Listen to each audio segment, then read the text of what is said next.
Hello, hello everyone, how's it going? I thought I'd come say hi. So we're over at the G2 office, and we have some cool stuff to do. In fact, I thought I might... Is this locked in place? No, it's not. Cool, perfect. Okay, move that up there for now. Because we got a package from Riot, which is really cool. We got this. I don't know if you can see that very well here. But we got a whole ass care package from Riot. And in this... And in this, we have things such as... By the way. It's basically like a tea and coffee box. So we have like a World's Cup. You know, World's Cup, and we get we have stuff like it's got stuff like Poro tea bags. Like they've got like biscuits with World's printed logos on it. Like, so yeah, shout out to the folks over at the League Partner Program and stuff like that who helped us with the co-streaming stuff. We even got a blanket. We got a full ass blanket. It's really cool. So yeah, anyway, that's the thing which we got yesterday. And we thought, what? There we go. Hello, how's it going? Well, that's the I think that's the wrong one. That's yeah. what we wanted. There we go. Sorry, that would have been a better scene to do it on. But yeah, we have like a whole care package and everything. Yeah, so we have like a load of tea and coffee, a blanket, and there were like Poro tea bags and everything. It's very cool. So that's what we've been pogging out about today, I suppose. But yeah, hello, how's it going? But yeah, we have we're set up at the G2 watch party, and if you want to come say hi and you're in Berlin, come say hi. It's technically free. Tickets are free. Quickshot's going to be here later as well, and we're going to go see if we can. We might even have chakras around. I think chakras might also be around. So there's a bunch of all the people who live in Berlin are coming on over. Yeah. So if you would like to, I don't know, come see us, obviously do that. But also we're gonna see if we can get Quickshot on stream for a bit and do some shenanigans because Trevor's a good friend, and you know, we'll see if we can get him to do some. Shenaniganery. Yeah. We might even you might even see it over there. We might have a visit from our good friend Godguo. Some prizes. Oh yeah, we have some prizes for. I don't know. I'm not sure what we're gonna do. We'll figure it out. We have we have some stuff to give out as prizes. I need to turn this video link if we're gonna do this. But yeah. Sending tea to the Brits. Exactly. Send tea to us. They know us. We have Right, which one was this? Is it Stream Plus camera? yeah, it's the roaming mic. Okay. Yeah.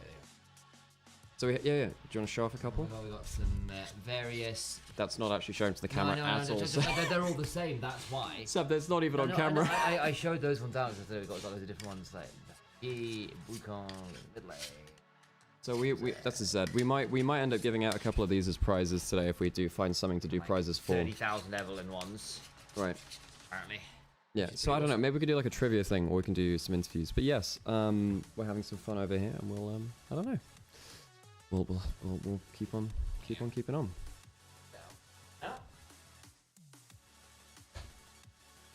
Okay, anyway, we're gonna go get some drinks and stuff, but we are around. Right. And see you in a second, folks.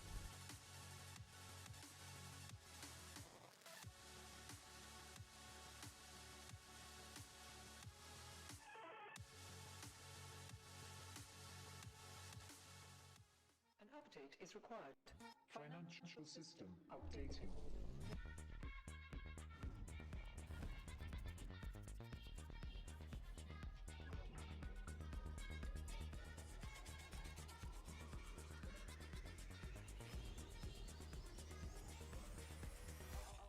System updated. We will dance together. The future of money is here. Feels good.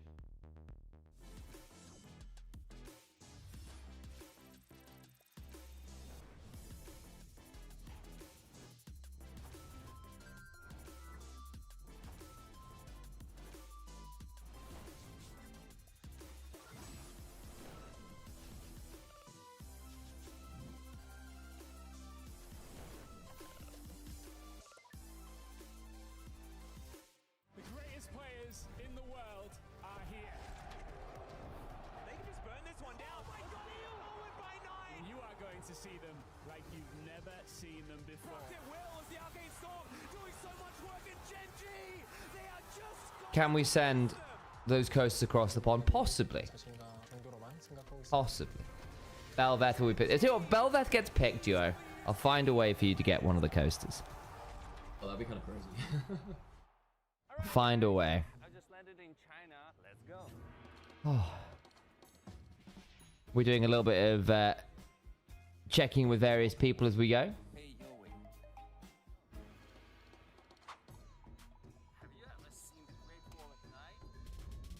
But we'll go for the we'll go for this one while we're waiting. Oh. The weather is that's that, isn't it? Can I drop this down a bit? Maybe I can do.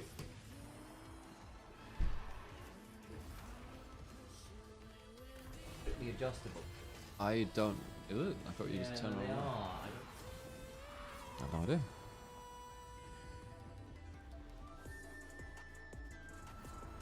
Neela jungle. I'm surprised we've not seen any Neela this year, pretty much. I'll just sit down a bit. There we go. Looking a little shiny on my forehead. That might also be the rain. I mean, yeah, it's also just like right there. And I don't have makeup on, so the glare is quite high. Is this 2 times speed? I've already 2 times it, yeah. Cool. Twice, actually. Because I accidentally hit pause. So that's like briefly. 4 times speed, Sam. Yeah, I you do know. it twice. I hear No, I that's just how did 2 times works. 2 times, which is slightly different as a function. It's hard as hell, man. Early morning starts. I'm trying to be entertaining, and I don't know how successful I'm being right now. The constant problem. Do you still love me when I'm tired, chat? Would you love me if I was a sleep-deprived worm? I was a sleep-deprived worm. Yeah, I've got to change things up. No, a bit. I wouldn't. I've just decided your physical. I'll find another person to stream with. You know, someone who does appreciate me for my wormness, invertebrate, sleep-deprived ways. I think I just can't stand invertebrates. You have to be vertebrate. Or I'm not dealing with you. Like that horse that was on screen then. Peter. Peter, the horse is here. The horse is here. Full of vibe. Group shots packed with detail. Zoom in on one face. Hi, Iris. Colors so real. It was definitely a bit weird seeing this because this is one of the LPL ads as well. We see it all the time over there. I was like, wait, I know this person. and also kind of like, hang on, this is a lot of these. We had similar adverts, but obviously in Chinese over in LPL, but now it's in English. Redeem compliment, by the way. Oh yeah, because we don't have the. If you get the activity feed up on the OBS, you can see it there as well. Could do this too. That's right. Where is the original owner of the channel? I'm not sure in the viewers today, but yeah, we do the streaming because like we do live streaming anyway, and we have a multi-stream function capability. Why wouldn't we do this? You know? Yeah, it's true. Something feels wrong. Let's go top esports from Southeast Asia. Very cool. The infinite precision armrest is part of the Was that Wukong from Hit Game Black Myth Wukong? That's You know, the I one. didn't play that. I heard it was pretty good. It's a decent game. Yeah, yeah. it was Like pretty good. like it's aesthetically really pretty. The combat system's fantastic. Of course, not the most aesthetically pretty thing in our current vicinity, which is Duo Maiden, of course. Very good. Very good. Yeah, nicely done. Compliment redeemed. Got this old thing and the bill from the store where I got it. Yeah, we've been streaming on Onivia for the whole year, which is very cool. Yeah. Wait, did we start it this year? I think we did. We did this year, yes, beginning of the year. I'm trying to remember if we did any towards the end of last year, but no, I don't think we did. No. So you'll occasionally see Onivia go live for stuff like this, of course. Well, I mean, this is quite a cool thing because obviously we got the world's co-streaming rights, which is pretty awesome. But then also we'll do lots of other tournaments like ASI, where we found our friend Godguo, the grasshopper. Back there waiting. If you're going to beat the LPL, you must learn from them, and we have learned a great many things. Yeah, by the way, folks, the show's probably going to be a little bit different today because the watch party is going to be pretty packed because it's GT watch party. Quick Shot's going to be around. We're going to go see if we can do some fun stuff. So we're going to be interacting with the crowd a little bit. It means that we might miss a bit more of chat because we're going to be out there. Yeah. However, we'll be bringing a phone around with a camera and mic, so we can, you know, get you in on the action and also, you know, get some stuff on record, which should be pretty cool. Yeah. Okay, not long until death starts. Indeed.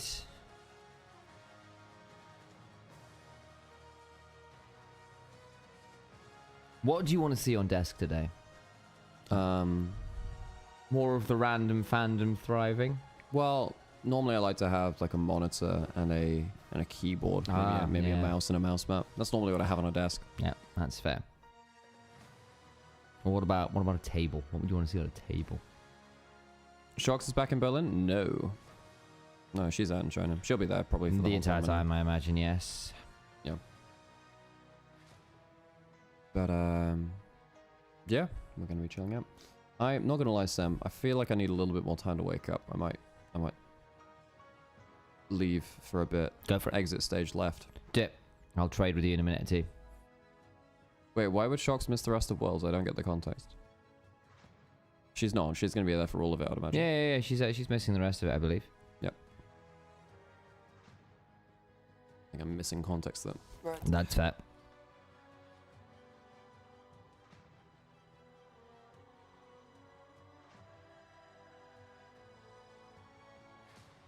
This is going to be a weird one, because like, for us today, obviously, we are here at the G2 Watch Party. I'm in my G2 shirt. But obviously, it's mom and dad fighting today. We've got... Okay, move this way, but I can actually get in front of the screen. Good grief.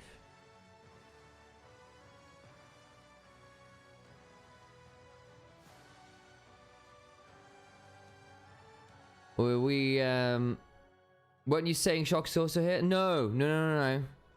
Quick shot. Trevor. Sorry, that's a miss here. Yeah. Quick shot, as in former play-by-play caster.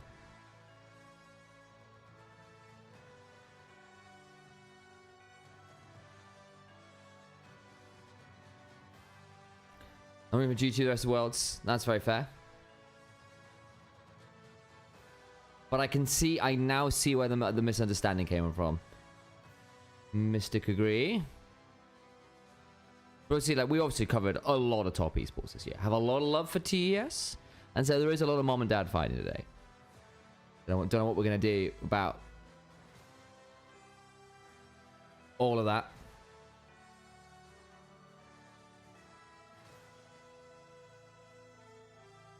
Be upset, I suppose.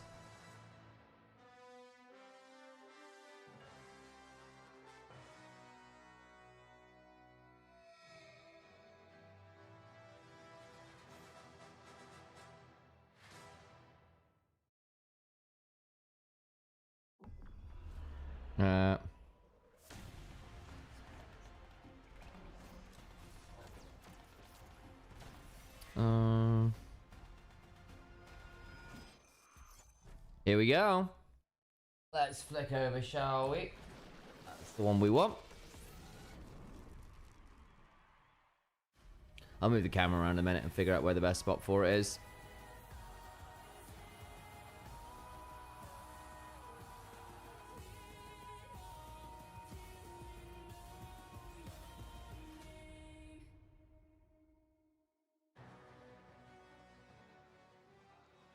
Welcome everyone to Worlds 2025 in a beautiful Mercedes-Benz arena as top esports is taking on GG. Friend of ours just offering to bring us coffee when they come over. Like, oh, thank you. That's very nice of them. Do they look relaxed? Oh, no, my bad. I was listening to you while watching the NBA highlights. Dude, completely fine. I get it. We're also in the break right now. Things haven't started yet. My name is Shox, and I'm joined Signing the screen. It's become increasingly common. Look at Hans being so careful with his... Oh, yes. With the underwrite from the H. Oh, very lovely. You can tell he's an artist. Whereas Labrov is just... Labrov. A-B-R-O-B. Baby's first signature. Would you two win this game? They can do it. I think it should be a close series, and I'm hoping for it. Here we go. Get away with every single prediction you can think of in this series, because there is evidence either towards some of the mental today versus some of the gameplay we've seen thus far. Yeah. It's gonna be a banger. Do we trust G2 or top esports to perform? Yeah, that's the question, isn't it? That we're celebrating 15 years of Worlds, and Riot is posting a bracket of all the most memorable moments. And the next round we have Uzi's Vayne flank versus Huni's Quadra kill. Oh, this is quite a good one. Quadra kill. Where's the audio? This Vayne, this is 2013, isn't it? Very early. Uzi is coming in from the backside. Surprise! Here comes the Vayne. Kill for White. Sun's not going to escape this one. I forgot White's the player, actually. And Tabe, of course, you may know, playing the Sona here, is coaching for top esports today. You're going to see the work for ganks right now as Rainover comes across to the mid lane. There's that other point of this one. It's isosceles because here comes the gank for the top. Oh, that's the one. Oh, man. Kitten Kitties. Back in the day in Zatai. Hello, Cacao. But this is the Riven flank, isn't it? Oh, yes. Oh, Oh, it's so nice.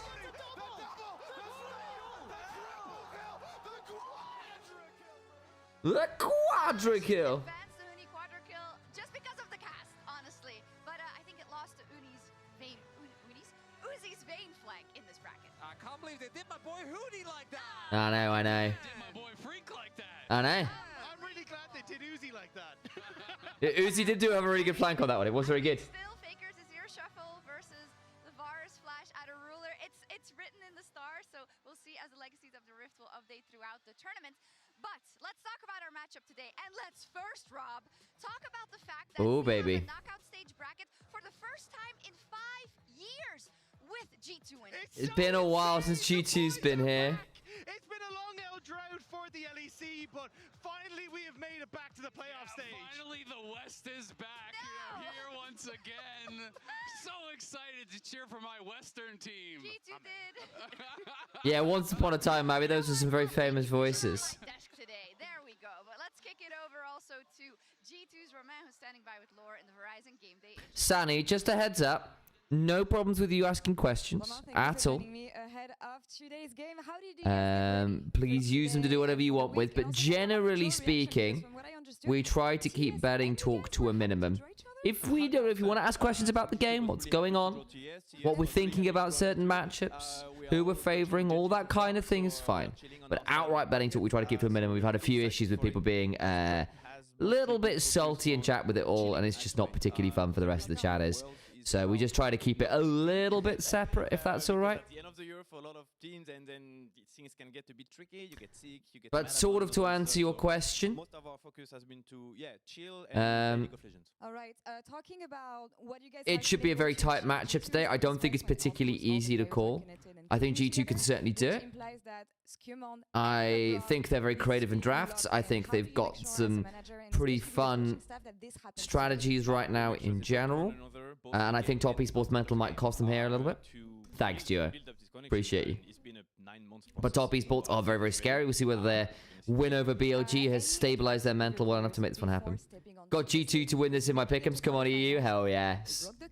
Hell yes. Of course not. The end is in 11 days, I think. Whatever happens, either we make it or not. The focus is on having fun right now. That's the furthest this team has ever been for the last 4 years. So every step of the journey is an adventure. Let's be grateful about it and enjoy it. All right. I hope nice, Roman. A bit more for you, though. Merci beaucoup. Thank you so much. Of course. Sharks, over to you. Ah, Roman is so great. One team should have a little more fun than the other. Well, talking to Romain, he also says a focus on There are. I'll go say hey now in a second. Year out, and that it is an adventure, because we got to remember they are standing in the quarterfinals, but a player like How's everyone doing? Did Sam treat you okay? No, I treat them awfully. Which scene are we on? Are we on the full? We're on the full World Tour. You can see down there. Oh, true. Yeah.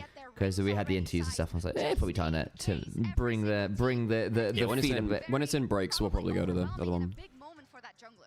And it really is, I think, telling as well that they've made it, because I was coming into MSI obviously very curious to see what G2 was going to be able to do.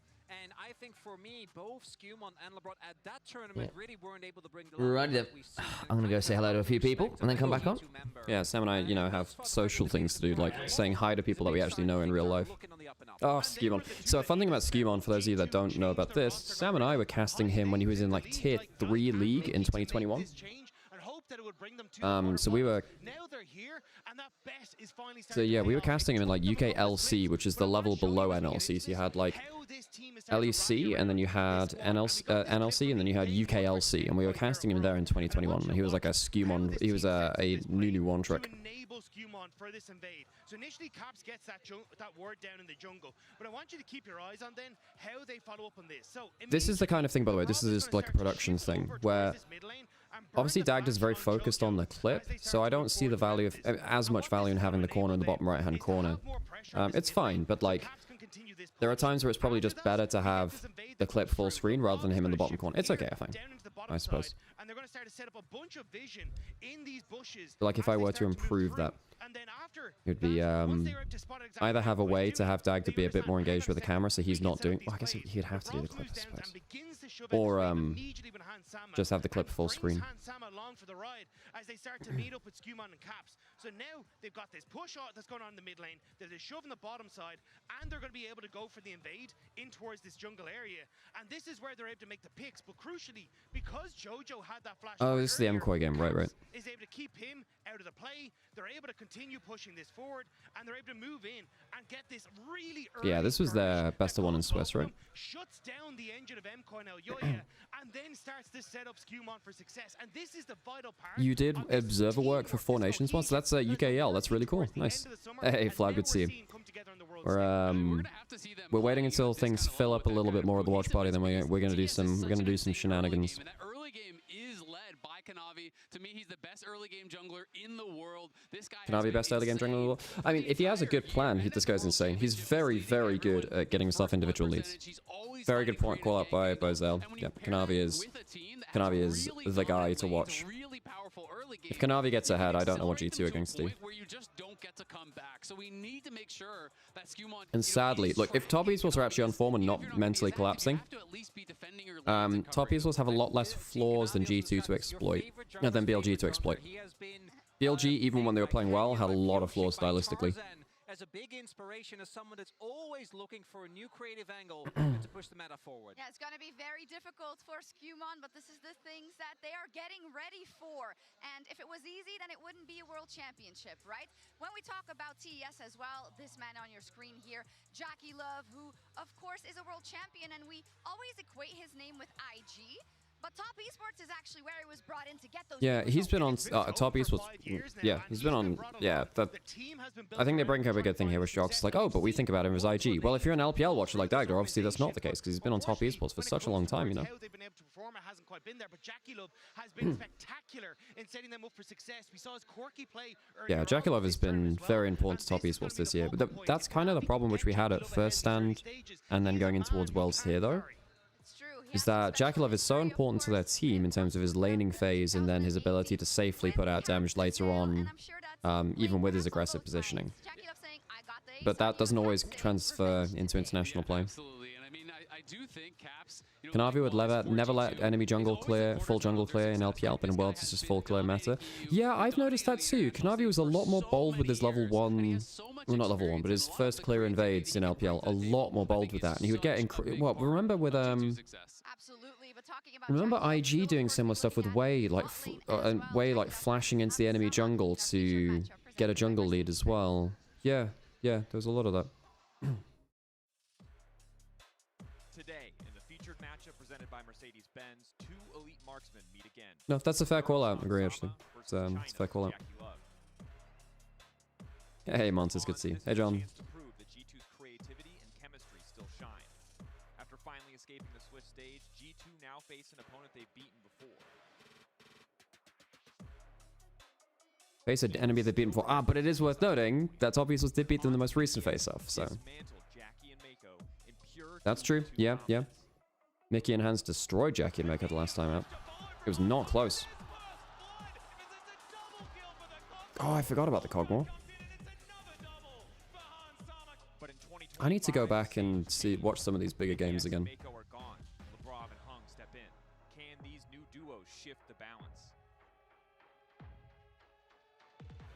We're most likely to see Belveth here of any game because it's EU Jungle and Kanavi. True. It's not Yike. I mean, Skewmon's not necessarily the Belveth guy, I think. 75 streak. Damn, that's a lot of streams. That's almost a year.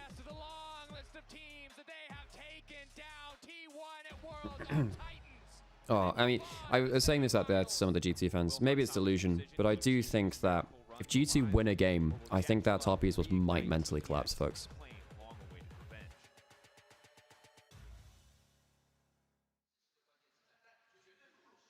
Very cool video. Oh yeah, Shox hurt her head. She was talking about it on her Instagram story. She hit her head. I think it was on the bus or something like that. She stood up and she hit her head. So I hope she's fine. But she was posting about it on her Instagram story. See a mark just under the hairline. It's quite pretty gnarly actually when she posted it. And there's so So, much that comes yeah, together get well here soon as well, shots. because for a player like Jackie Love, who's already reached the highest that so many players literally built their entire life towards and still keep the level of performance is insane to me. And EU junglers tend to know how to play her. She was Giga Popular there for a long time. Yeah, Yoya was a bit of a player there. Player of it. Like against G2, where that defense doesn't hold. Here we see, of course, Rob, also how the Will GT pick red side? Yes, for game 1, GT got side select because they were the first team drawn in the bracket. And they... Oh, sorry, well, technically, they're the highest seed, and they chose red side.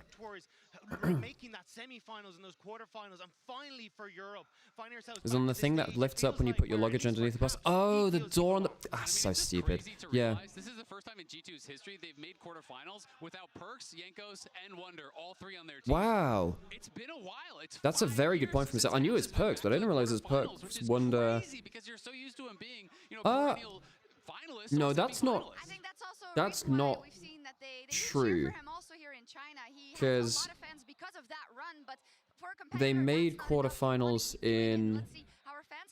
Wait, hang on, let me think. Hang on, is that true? Was Wonder on the team? No, because in 2016 in 2016 did they make it out of groups? No, I don't think they did. Did they fall apart at Worlds? In 2017, did they still have... In 2017, was that when Wonder joined? Yeah, no, no, he came in, he was there in 2018. I can't remember if he was there in 2017. When did they make it out of quarters first? Was it 2017 or 2018 that they made it out of groups the first time? 2017 had Expect, and they didn't get out. 2016, I seem to remember they didn't get out either, because 2016 MSI was a disaster. Oh, Shox has not got a team logo there. And this time they're gonna make it to semis. Nah, it's a new time for G2. Oh yeah, folks. The last time these two teams faced my prediction, I think that if G2 wins a game, I think that they sweep from there. The question is, do they win the first game or not? I think it could be a 3-0. I think it actually could be a 3-0 G2 if they win the first game. Okay, I'm gonna have to put on some adverts as well at some point. Maybe we do that after draft. Oh, yeah. Oh no, we got some pre-roll time. We'll do a minute after draft then. A minute of ads after draft. In 2018. Semifinals beat RNG. What happened when G2 went to the quarterfinals in 2019? They always make it out of quarterfinals. They always make it out of quarterfinals. 2020, G2 beat Genji 3-0. Okay, let's go. So 3-1 G2. That is what I have in my head as an EU fan, but I know it's going to be so difficult. But the pressure. Will you beat G2? What do you think? I mean, I personally think Top Esports, despite beating BLG, I think there's a lot of mental pressure on them, and I think they might be in a bit of trouble.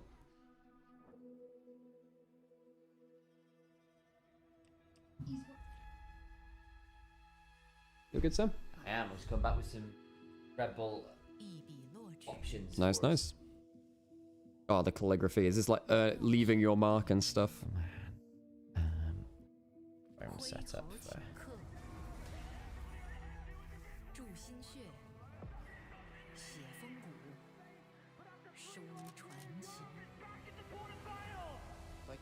So while the team is at Worlds, seriously having to talk about is can't lose one game or will mental boom. Top esports a top esports, man. We ended up going against SKT, and SKT back then was just so strong. 98% of all pick'ems have SKT taking the win and heading to the semifinals. Oh, Hansama. That's a good call out. Yeah, Hansama is part of one of the greatest best of fives of all time. The Misfits SKT quarterfinals 2017. Yeah. 2 games.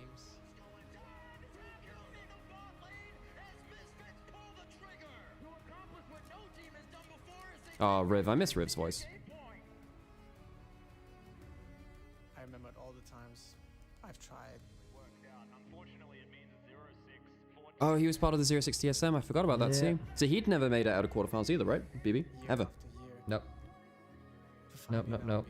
Was that the Blaze? It was the Fervor of Battle Leona series, and that was in like Enchanter meta, but it was basically Ignar couldn't play Enchanters very well, but he was very good at engaged supports. It wasn't an engaged meta though. But they started playing Ivern jungle to play engaged supports. They'd have an jungle Enchanter basically. Crazy.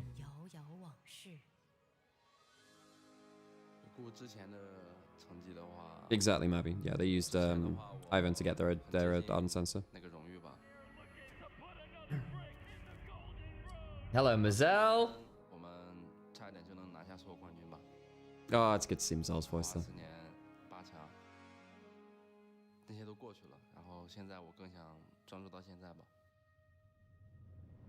Oh, the calligraphy is so cool.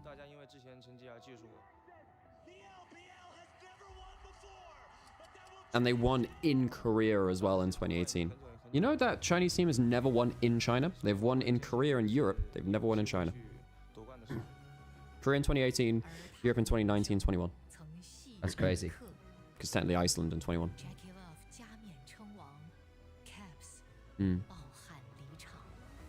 Yeah, IG Fnatic. Yep, Jakilov's beating him in a big old best of 5 there.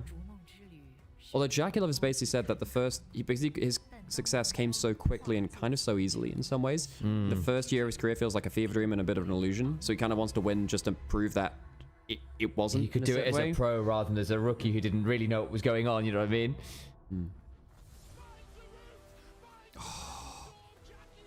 If Ben had hit that fucking stun in mid lane, man.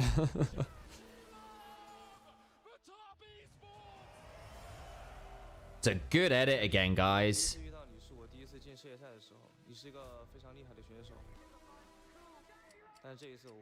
Oh, damn! Who does that?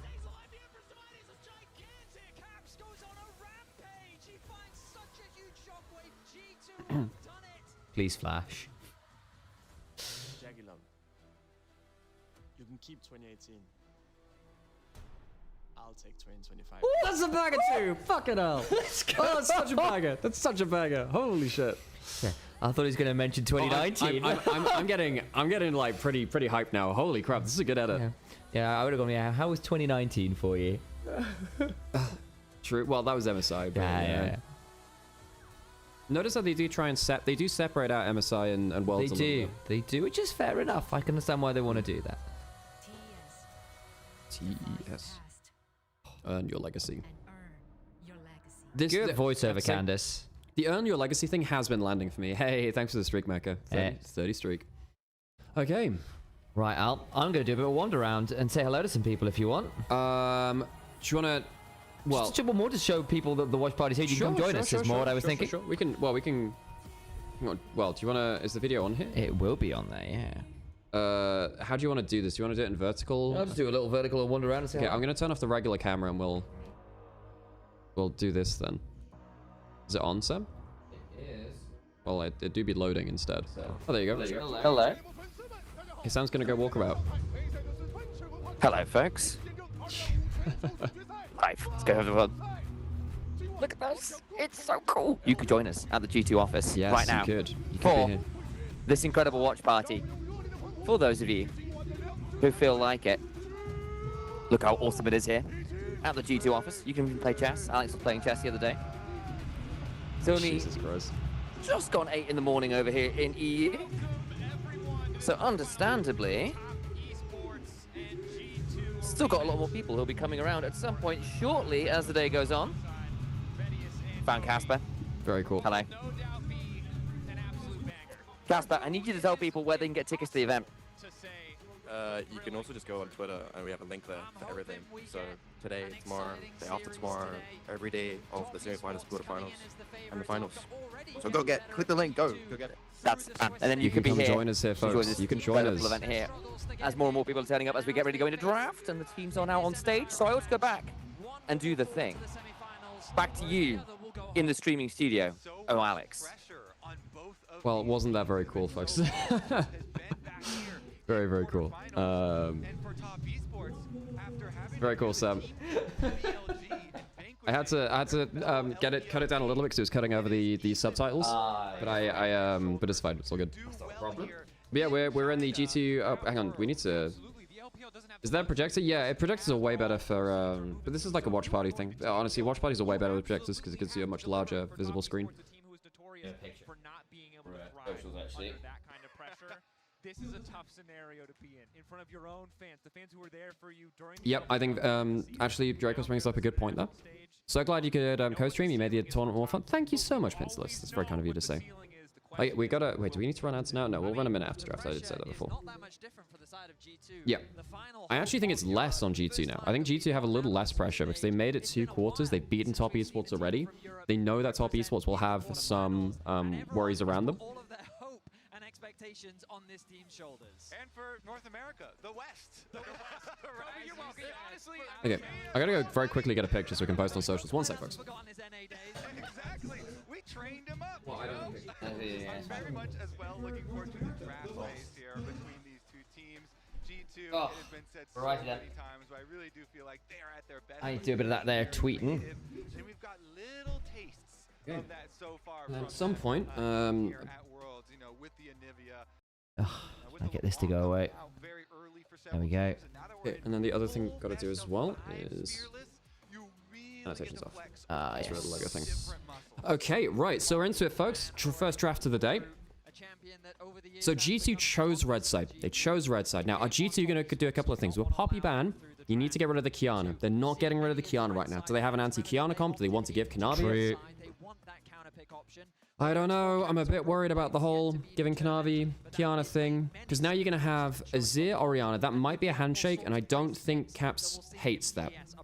And G2, they have to choose between Orianna, Azir, leaving them both up for the trade, but then also Kiana. Exactly. Kobe calling out the Kiana. That's bold. Well, I mean, they've got one more ban. Yeah, and surely that is the ban, isn't it? You would imagine. It will be a first pick, at which point you assume G2 have an answer into it. They have Surprised that Top East was banned the Trundle with the Scion away. Rumble ban, so Kiana is up. Okay, so worth noting, in the LPL, Top Esports would first game, first pick Kiana in Fearless. In Fearless. They were that confident in it. Got an Orianna instead. That's also very fair. I can understand the thought process there. But does that just mean that Skewmon goes towards the Kiana? I suppose maybe there's an angle where Skewmon just locks Mundo into Kiana and says, yeah, I don't actually think you kill me as... I actually think Kiana's very good versus Mundo because Mundo needs to hit like auto attacks and stuff, which is very hard. Fair, I can see that. I would just see like the ult meaning very little into the Mundo, and Mundo's going, yeah, well, that doesn't work here. I like this adaptation.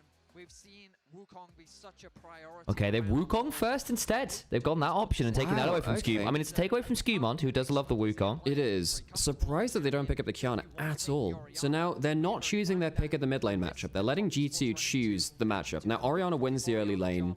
Has less DPS threat, but is still really, really scary because of the pressure you provide on the map. Just by being just the best mid lane laning phase champion. As far as the drafts do drop, but they could always throw a little bit of a wrinkle in here. And remember that while this does feel like a certain degree of clean Orianna response. This could be Ori Jarvan then. Might be the angle. I don't think you go Jarvan into Wukong because he pops Cyclone and stops true enough. I think Shinzao's also fine here, I guess. think Shinzao is better. I think Shinzao's better. You don't need to pick it now, though. True. They might anyway, though. And Corki's also a really good option, so... It basically is at that point G2 figuring out if they want to hold another counter pick or pick some... Well, hold another counter pick or match the jungle there. So as your red side, the power of it is counter pick. So Corki... So you could, the thing is, you can still go something like Kai'Sa Nico for Jackal of Hung. I get that the Kai'Sa's not great into the Corki, but the Nico, I think you 100% lock here for Hung. I guess you could also go for Rakan, but then you give me over Corki Nico, which is disgusting. So Cream's Akali. Oh, this is a problem now for G2. Because Cream, a lot of people shit on his mages. His melees, his Akali is insane. In fact, I think it was Doonby saying he was like the second best LPL Akali ever kind of thing. Who does he have ahead of him? Knight? I can't remember if it was Rookie at that point. Rookie might also be a fair shout. Who is a very good Akali? So Cream going Akali Wukong. I don't know. That's a backline that can get dove. I'm getting quite worried for G2 here, actually. Some isolated lane matchup there could be very beneficial. Shinzao and Jarvan, kind of the two other premier jungles still up. And if you take okay, well, there's the Shinzao consideration. I'm just gonna up the volume on the stream a little that's bit. Fine. Yeah, that's fine. Was good adaptation from G2 simply due to the I'm just gonna check what it sounds like on what it looks like on OBS.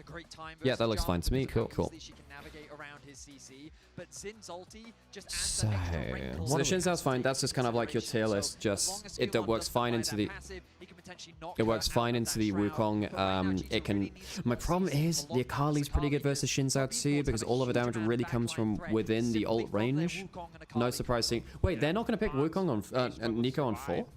kind of wild. See what TES want to do. Already limiting the Nico. Don't want to give a potential winning Okay. 2v2 Nico. Alistair from Lavrov. What other engaged supports do you want to get rid of? Engage. She also allows you to get that pushing lane in so many circumstances. Makes it I mean, you could go Leona, but I don't love it here versus top users. They're a very mobile comp in their mid jungle.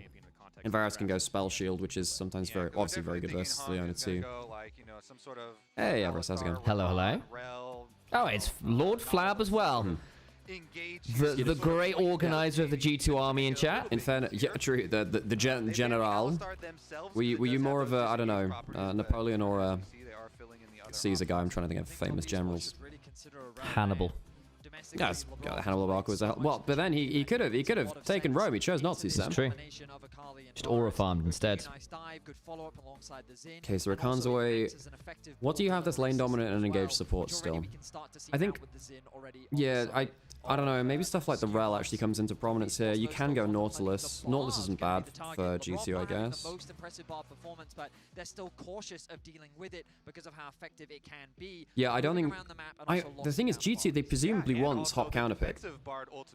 They've been using red side to get BB counterpick this entire split, basically. Or since playoffs, really. A little bit of the end of regular season. Don't be baited by this. Don't be baited. That is one bar assault. I mean, you really not counterpicking for top lane? Well, I don't know if it's a good idea to handshake with 369. I think that 369 is very happy with the handshake, but I think that BB gets a lot of value out of... yeah, I agree. Okay, now I think that you can lock in something like Ornn for 369, can't you? You can either... I think you can Ornn. At the match we saw last time, it was a lane swap. We really didn't get to see a lot of 369 versus Broken Blade. The Brom's fine for Hung. Oh, that's Appa. Appa's There's here. a dog here. Then that does mean certain other things as well. They might be fabulous, fabulous. Ambessa, okay. All right, So I mean, 369 has enjoyed looking at that every now and then. It has to be said. Very good engage. Varus Ultimate, Wukong, and even Ambessa now as well. And we saw how effective Peter was yesterday. He was indeed. Right. Yeah, the engaged Braum. I mean, in fairness, we've now got triple divers plus decent-ish pick from Top Esports. Though you are into Shintaka Santa, you're pretty good at dealing with that. Rel, decent ball carrier. You need an extra engage. Yeah, you it's have a no good ball engage. carrier as well. You need that. Yep. The problem is now you have Rel into Braum in laning phase. Which kind of sucks. I don't think G2 got the value out of the counter picks. Now, the thing is, the team fights are okay. I just think G2 needs some early game plans, you know? And doing that versus Braum early game is a bit rough. They put a target on your All right, okay, I need to go put a minute on of ads so we extend the pre-roll. And, right. Well, I'm also kind of aware, I'm looking at this and thinking, it feels like it's potentially a really nasty angle for Cream here onto the Ori and the Corki. Cool. All right. Yeah, I think the mid jungle from top users can wreck the backline. If you get caught by Kanavi Cream, that's a problem. And Cream is a very good Akali. Okay, I'm gonna go say hi to. Go do it. Varus has actually had a lot of success despite the nerfs that were laid onto it. It's looking full out there, guys. Again, tickets are still going. So if you do want to come and join us, if you're in Berlin, you've got a free hour, couple hours, come say hey. Hello, Mr. Baneblade. How's the Astra Militarum treating you these days? Caps can't play until he buys Zhonya's. I agree. He will have a potentially... Well, okay. I'm not sure that's entirely fair, but I do agree Zhonya's will be valuable this game for obvious reasons. And we have seen Akali's with license to get into the backline, play for time with the Twilight Shroud, have a lot of value. Hey, Everest, thank you so much for the full year, by the way. What a day to have it. Come celebrate with us here at this incredible matchup at Worlds. Should be a really, really exciting time. Should be loading onto the ref pretty shortly. Again, as we said, Top Esports, lots of ways to bypass the front line, get into the back line with the Akali, with the Wukong, with the Ambassador. Is the Baneblade! Indeed it is, Hitman Gorilla. Hung misses the initial Winter Spike, that's it, game over. Skill shot down, 0% accuracy for Hung. 100% accuracy for Broken Blade, who gets the first auto. The passion in this stadium, you can feel it with the Tracks, because last year I subbed around Worlds because I discovered you're late in the LPL season. There you go. Well, welcome back. Thanks for coming and looking after us. It really does mean a huge amount of difference. But there you go. Not a bad time to be celebrating it. Kanavi, that's a decent level 1 here. I actually think, yeah, there goes the ward. And tracking where Skewmon wants to go will matter. But nothing too crazy for the time being. Look at the ward placement that we're getting from Labrov on the bottom lane. Yeah, Labrov at least gets one down on the Krugs. Anticipation of any potential swaps. That also potentially helps spot out early ganks from Kanavi, right? Because if he does a 3 gank or a 2 gank, And they don't know it's there. Hunk can end up face shaking this. Okay, they force bomb it instead. Arrow back goes wide. Worth noting it is the arrow start and not the piercing arrow start, not the hail of arrow start, which does potentially make a difference. Has to go the rotate thing and not the Blackfire Cosmic thing we've been seeing, right? Probably. I think you probably could do Blackfire Cosmic if you trust yourself to just run away with the move speed. Yo, Warhammer. Yeah, we got a guy called Mr. Baneblade in chat. He's always a bit of a Warhammer fan. Fun fact, myself and Alex used to live near where they make all the Warhammer models. Warhammer World is the kind of headquarters of Games Workshop. It's also the factory where they basically print all the models. Forge, I suppose. All the models. So you used to be able to go in and play on the tables for free there. It was pretty cool. Congratulations to Capswell on 200 international games and the second player to accomplish that. That's pretty damn crazy. That's an impressive stat. That'll be behind Faker. The Caps is now the second ever player to hit 200 international games. Crap. I was just saying hello to a certain VIP, which is, of course, Appa the dog. Of course, I might go do the same very shortly. Kanavi, there was some good wards. I think Cap's going to have a horrible time here. The flash to the slow. Gets the flash out. Okay. Okay. I really don't like seeing Caps blow flash early like that either.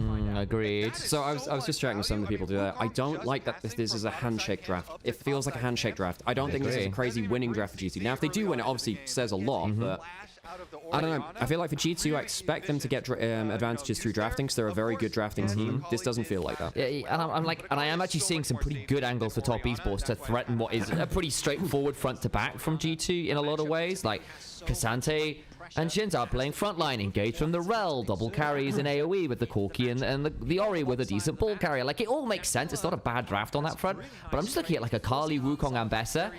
This Orianna could just die on repeat every fight.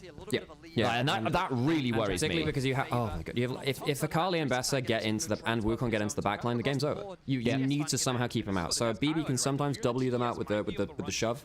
But can he do it to every member? Because there's 3 people doing it, right? Like, if you take one out, what happens to the other 2? I think that, yeah, if one person gets a good angle into the backline, it's already rough. If two people do, it's just unplayable, I think. Nice shout out on the MSI 2024, of course, where G2 did a fantastic job of destroying all the LPL's hopes and dreams there. Broken Blade is going to be okay for now. They'll just have a look and say, yeah, that's not happening. Right, I'll go do a quick say hello, and I will return shortly. Cool. All right, you're left with me, folks. So I said to, by the way, I said to Trevor basically, if stuff gets very cool, we'll go do like a check-in with the crowd. We should probably go say hi. We'll go say to him and then the break at latest, you know. Okay. Hey, now you see me? How's it going? Thank you for the 75 stream streak. God, some of you have been here for a hell of a long time, eh? By the way, post Worlds, I might start doing some. I think my streaming after Worlds is going to be like, I might watch some historical games in the morning, and then I might go do some different gaming, like variety gaming later on in the day. That would be the plan. I don't know whether you can hear it on the mic, but Quickshot's dog Appa is yapping up a storm during the other room. So GT have double tier trough, but it's not. I have to say tier trough doesn't feel nearly as bad as it did in earlier seasons. I mean, just having mana and base damages is often enough. A little bit in the process, but not hurting too much. Still a 300 gold lead. I'm sad that we haven't seen as many like early skirmish comps, like Ari, Silas, LeBlanc at Worlds. We've seen bits and pieces, but they've not really been. It doesn't feel. It feels like pretty much everyone is just going for lane dominance into teamfight scaling. There isn't much else to do. I mean, obviously that's quite a broad category, but yeah. Skemon's just been. God, it has just been full clear. It has just been full clear. So many of the games.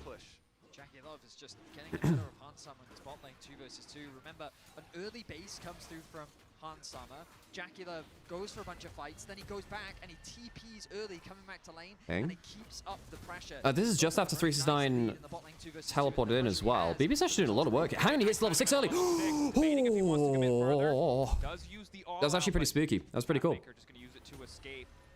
Now needs to push this wave in, because once 369 takes over, he can just turn this right back around. Yeah, ultimate 4 flash here, trade to try and set up the next play. Imagine picking red side. The thing is, I like G2 picking red side. I just don't like the way that they use red side this time. I was just having very similar conversations. Yeah, I mean, look, they've been picking red side ever since the kind of end of regular season into playoffs, and they've been doing well at it. Weirdly, MQuo were doing the same thing too. Basically, Europe became a bit of a counter-pick region, and I understand why. I mean, there's a lot of picks in Fearless which you can start to,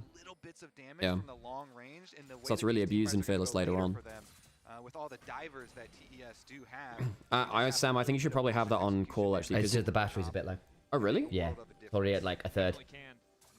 Was it out of the box? Nope. So okay, don't ever push it like that. That'll break it, because it has to.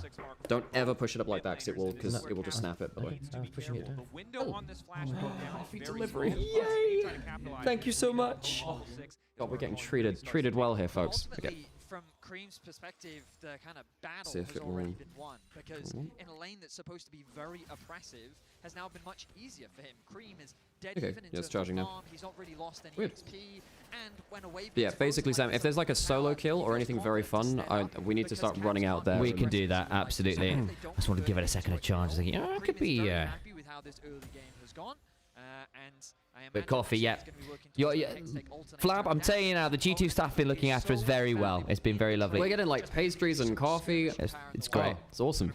Also, shout out to Wisdom, one of our chatters who's around as well. He's a friend of ours in Berlin. Also, message says she's going to bring us some coffee later as well. Oh, really? So we've got Awesome. coffee delivery from friends. Which Awesome. is very cool. Okay, yeah. So guys, between games, we're gonna be talking to a whole bunch of different people about a whole bunch of different stuff here in Berlin, which will be cool. Top esports 1,000 gold lead early. Yeah, check top, check bot. CS leads. Hang on. How the hell did that happen? I mean, just straight laning. It's not straight laning. BB actually. I mean, BB actually had a pretty good level 6 to level 5 against 369. And then I guess the lane swap is. I guess there must have been a lane swap across G2 a little bit on the map. Who wins this one, fam? I don't know. This is not looking great for G2 right now. If this keeps going in the manner it's going, it will be we problematic. might get a fight over here. G2 actually have some decent numbers. They're pulling off. They'll Okay, take but a gun back top off. esports Yeah. take one and back off. That's fair. That's fair. They realize they don't have the numbers. And I'm not look, gonna lie, Queen's back folks. in base. So. I'm really quite worried that top esports have a very chill early game. They're approaching the map at their own pace. What KT did to beat top esports was just continually group and stop their pick comp from being able to like punish on resets. There we go. Now we get actually Cream's back in. Yeah, he's got the alternator. That could get nasty. Doesn't get the best at T1 flare. Let's go, hands. That's smite for one, but you don't get to arm wrestle for the third. The early power of the Braum is just too scary, though, I think. I agree. And I also think, look, you're playing with a Catalyst on Ori versus the alternator Dark Seal. Even an amp tome there from the Akali. I think if you give the Akali a window to get a kill there or an assist, that gets quite dicey for my money. So perfect execution available. a bit dicey. Also, I'll note that a lot of that CS lead has kind of shrunk a bit now for top esports. I think it might have just been reset timers, because I think that was while G2 were back. It's still a lead in bot and in top, but it's about 10 rather than the 15 I thought it might be. I don't want G2. Look, I think G2 are a good enough team at planning and drafting to not have to play from behind like this. That's my worry. Top esports just got some very comfortable champions. They got to handshake most of the draft, and I think top esports are happy to handshake. And have we chatted about the fact that Jackie's Varus is incredibly comfortable for? Because again, like for those of you who are not LPL fans who are coming in as G2 fans, and welcome guys, like glad to have you in there. Myself and Alex have covered cast 1,000+ games, like 1,000 games of LPL by ourselves. Like there's probably no cast duo in the world right now that knows the LPL this year as well as we do as a duo. Shout out LPL English as well. Yeah, again, exactly. And LPL English is probably the other guys out there who've done an incredible amount of work and do insane work for what is effectively a fan-run project. It's ridiculous. But one thing we've all agreed on as a kind of like little casting community is that Jackie's Varus, particularly the poke Varus, is absolutely lethal. If you want to know one of the reasons why top esports won in winter, the value of the Varus pick in basically just an auto win for a game for top esports was pretty ridiculous. Yeah, I think particularly 23 to 24, I thought that Jackie on poke Varus, he just didn't lose games. There was a point towards the end of 24, I think it was, where I was like, I actually just don't think there's a better poke Varus than Jackie in the LPL. Very comfortable on the pick. What's the latest first blood this was? I haven't been checking that. I don't know either, actually. They've generally, I mean, we've had 1 or 2 games that are a little slower, but they then just popped off in the mega. We've not actually had truly dull games at Worlds, I don't think, so far. No, almost all of them have ended up entertaining at some point. Okay. Flash for flash. He has no flash. That's not bad. He's got repudiate. He'll be alright. Ran out of damage on Corky. If you have Triforce there, obviously. Oh, they've gone too far. They've not tracked it. They've not tracked it. Yes, flash. Yes. Oh, Labrov's going to have a bad time. That's not a bad Shattering Strike, but it means nothing. And he flashes late. Oh, Labrov. Though in fairness... that wasn't flash late, that was it? Yeah, he flashed late. So Labrov flashed, having done the stun, and then just dies anyway. So he flashes and dies immediately. Made it so easy for them to collapse on this dragon. G2 don't I'm pretty sure, doesn't he? a very easy first blood for Tom. No, he flashed to follow 369. What am I talking about? You're right. I think I got baited by one of the particles. I don't know why I said that. Which is why, yeah, no, that's absolutely fair. I correct myself. Nah, he doesn't flash. No one flashed at the end, luckily. Yeah, they didn't track that. They didn't track the fact that they could get over from Dragon Pit 2 there, which is a bit silly. Caps. But like when the game starts to slow down a little more like this, I just think that top esports are just very happy walking in towards objective style gameplay. Yeah, and I don't look. I think if G2 played this style versus BLG, it would be fine. I just don't think you can do that versus top esports. Top esports are kind of the polar opposite of BLG in terms of objective style of play and pacing of the game. And I think there is something to be said for the fact that this feels like a top esports game. So those who don't know how top esports played in LPL, there was two modes of play. Number one was more the winter split style, and they still do this a bit, which is just early leads on Kanavi, the foot goes straight to the floor on the pedal, and it's gas, gas, gas, gas, snowball happens, violence happens, Kanavi leads the team on a rampage through the enemy squad. Full snowball, one of the more aggressive snowballing teams in the LPL. Number two is objective play. They are an incredibly objective-focused team. And this gets interesting. He do be dead. Yeah, he is. Yeah. And they're going to give it to Cream. Damn. This is now getting... Yeah. I mean, I think honestly it's worth. You get your 2-stacks Dark Seal and you get more money on this Akali. That sucks, because again... It's a very good teleport. It was a very good teleport. I love the fact they waited to deliver it over as well. That's tough. Hum cooked GT so hard in draft. The thing is, I actually don't think the draft is like crazy big order. I just think it's a handshake draft. And I think that G2 don't get the advantage which they normally see from draft. And obviously, top esports, last we saw them, were getting, you know... I mean, when we saw them in the best of threes, though, they got destroyed by KT and Gen G, partly due to draft. I think their drafts were almost unplayable versus, you know, the game 2 versus KT when they had like the Z into the Trundle Cassiopeia, which just felt, it looked good in the individual matchup, but they tunneled a little bit too much onto that and didn't get the full team comp value. That was a big problem that we were worried might come through more for them. That's the slower impact that we were I think Caps could be in danger here. That's not bad. Oh, it doesn't matter, does it? Oh, I thought the R2 was going to come on through regardless after the flash was a bit early. Because the Q missed. Ah, true. There wasn't the execute damage. Right. Yeah, that's fair. And again, he's got rocket belt, but still, flash down is, nasty. G2 are pretty good at adapting, but I'm just a little worried. I'm a little, yeah. I'm a little worried that this is just getting top esports settled into the series. From this top lane tier 1, and 369 builds that individual lane advantage, and the rest of the team now coming home. I agree. Caps and the rest of G2 want to Okay, come, do they have? Watch that, bro. They do have BBTP. Yeah, this might not be bad. He dropped a ward for BB. I think Hung's just dead. They're gonna give him up. Okay, all right. Give it up to Caps. Okay, right. And you don't need to teleport BB into the play for that. Jackie's getting a push on in mid lane. Kanavi's in the river, actually. They can look for this. That's good. They can look for this. And they just TP'd BB bot lane. Yeah, very good pressing. I think Cream can go in a bit further here. Labrov. Yeah, unfortunately, Jackie's roamed as well. And they get the flash of Jackie. So every single kill has been onto Labrov so far. Oh god. The problem is basically because BB isn't there. He's the designated face checker, which is what you are on Rel. But you see, we are seeing some of the Rel nerfs in action, guys. BB does get some free time on bot lane, but there's not really plates up anymore. Hang on, Dracos, what? We're breaking preschool sharing rules. Yeah. This game is anti-support propaganda. Yep. Yeah, every death has been a support, by the way, so far. This game, Caps might not be just. Oh! No flash anymore. Well, for everyone who talks shit about Cream's mages, sometimes he remembers, and top esports remember, that actually he's a very, very good assassin player. Reminder, probably Cream's best champion of all time is Akali. It's Akali or Yone, one of the two. Maybe Silas, but I've probably put Akali Yone above them. Yeah. So, and honestly, it's a hair's breadth. And he got the turret as well. Don't take that, Cream. Broken Blade might... Okay, okay. I'm not gonna lie. I actually agree. It has the damage to really Without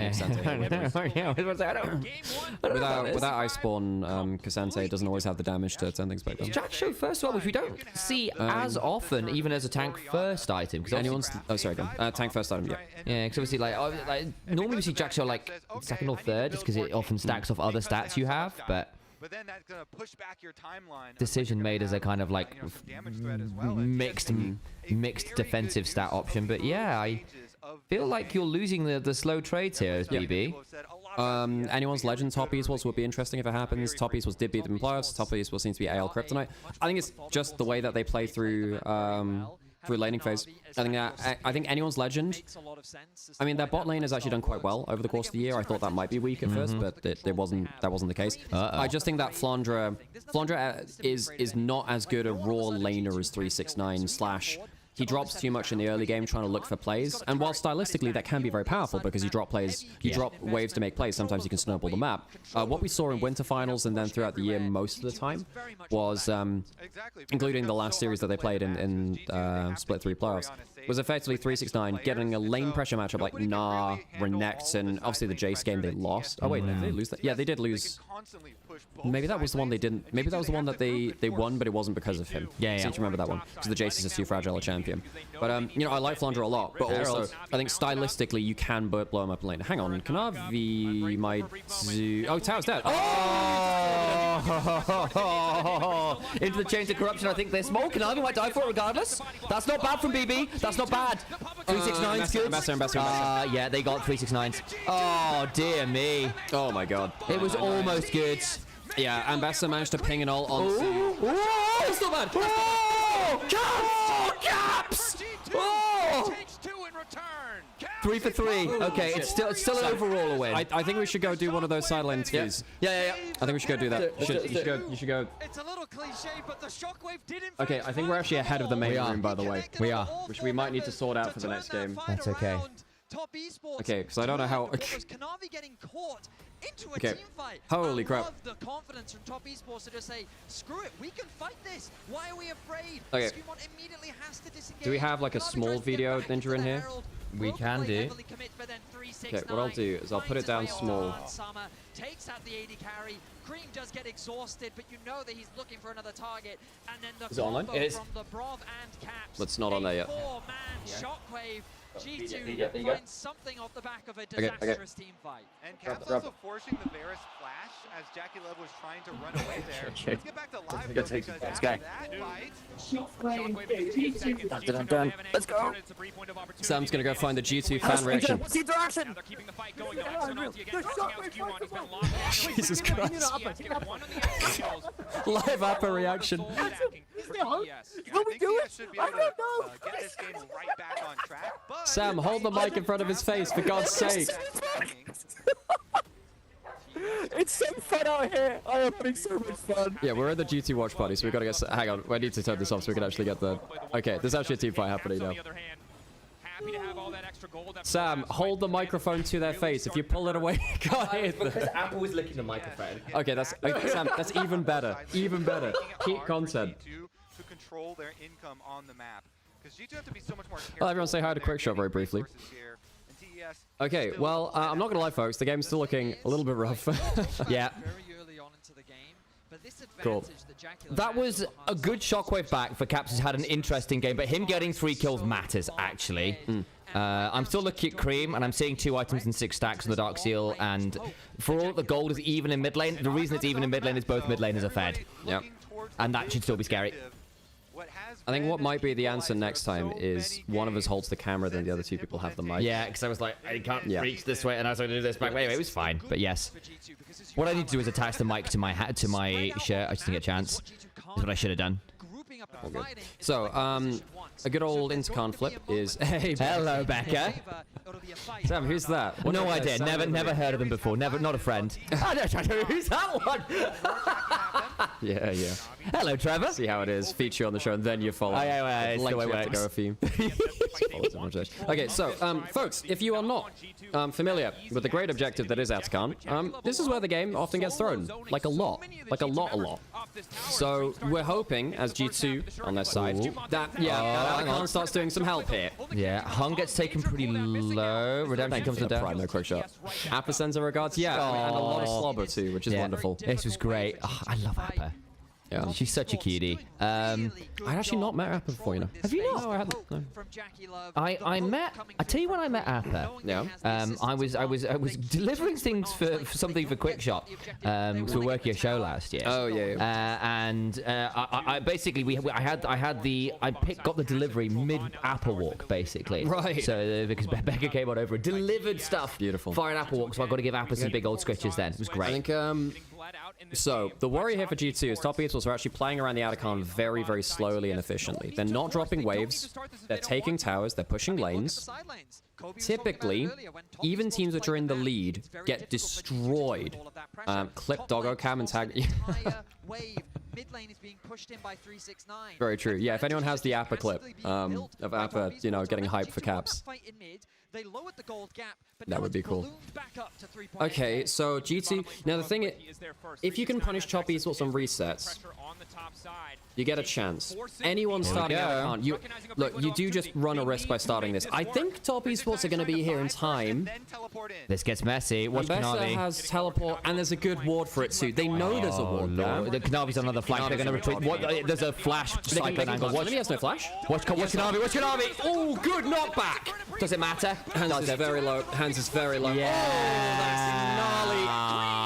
gnarly. Hang on. Is this a penta? It'll be a quadra. Oh, Jesus. Well, that's why you don't start Atacon, folks. Yeah, I just saw the initial triple and went, everyone else is low. There's a world where they could chase for that. I mean, Caps was sadly out safe for him. That was actually a really good crescent guard from Skumon to deny the initial entrance, but unfortunately it doesn't stop 369. And we were having this conversation that, Caps? My guy? Hang on a second. Eyes. I mean, sadly he has 0 HP to play with. Respawns? Nah, too late. TP angle? No. Okay. Well, this is Top Esports with a handshake draft, getting to play measured League of Legends around objectives. They are the most LCK-style team in the LPL. They are the team which will slow things down, play around an area denial, saying you're not getting into this area around an objective, and they're very, very good team fighters when they get onto that. Yeah. That said, you know, they are still quite a high kill team, but where they get their kills is from setting up around objectives and then slaughtering you there. So there's still the LPL blood in them, guys. But it's not from just random bits. It is often around these big objective plays where they get so much value, and if you give them the opportunity to set up how they are comfortable, it can feel tough. Yeah, I mean, the Atacon was probably their last chance into this game. Yeah, unfortunately, now, I agree. I mean, I say, hey, wow, 1,100 bits from Everest. Hey, thank you so much. You're very, very kind, Everest. It's also their year sub, by the way. They hit 12 months. What a day for it. 12 months, that's almost a year. Stop it.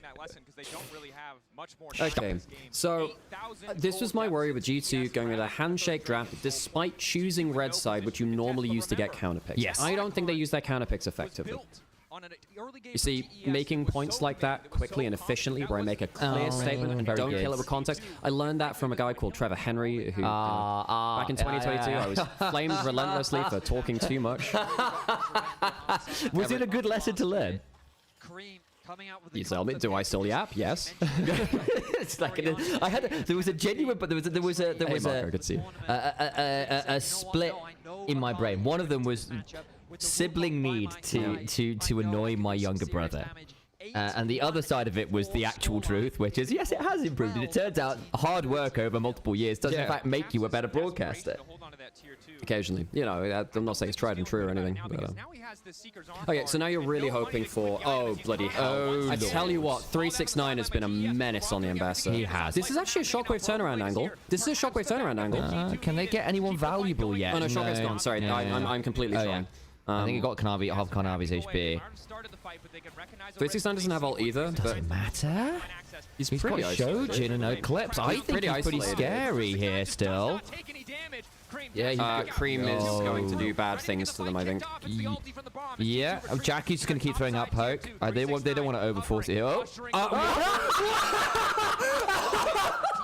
So, I feel like this might be some Worlds bias, by the way. Alright guys, you've seen G2 and Top Esports, and I think obviously you've now decided that as a result of seeing this gameplay, it's time to be a KT fan. What? That is extraordinary.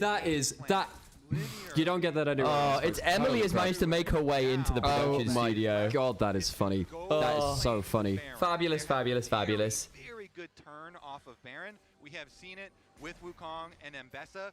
The turn is Sorry, I'm just adding some audio stuff on. Yeah, super fine. 369 might be getting collapsed on here. He's still got flash. He's still got a lot of energy to work with. Does he want to burn it? There's the ult flash. TP in. Looking for the shockwave. Does get it back on 369. Ah, they've gone too far. 369 still alive, and now Hans is in danger. Shockwave's down, so they don't have the Watch turnaround. Cream. Waiting some time. It's got R2 still. Yeah. Oh, boy.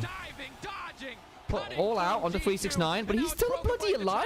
Oh my god, they finally take him down, but I think the damage is done. Yeah. 3 Talon strikes stacked, redemption buy. It's still not going to be quite enough. It's such a clean game for esports. The JDG emote from Kanavi as well. Oh man, I'm just going to put this out there. Did you see Kanavi's interview? No. So he had an interview with was it Istos Manakos? I need to see who it was. Manakos.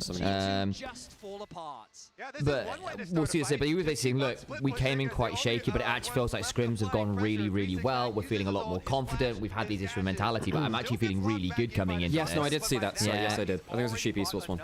So I think it's if they're playing like this is regional top esports, which is great news for LPL fans. It should be a bit scarier for G2 fans, unfortunately. This game is tricky from this point, but it would be against nearly any team, so you know. Okay, giving Cream Akali. I mean, I say that giving Cream Akali. Cream hasn't been proactively picking Akali this tournament, really. No. This was a worry, where Cream just remembers he can play melees again, and he's got a 22 stacks Magi's, by the way, and he's 10-1 and 6. Bloody hell! There's no right option left. They can't afford anything because they're 11,000 gold down. Yep. I mean, I just Cream remembered he could lock in melee champions. Because this one feels done and dusted. Top esports from start to finish have been in full control, reminiscent of what we saw at the beginning of the Swiss stage.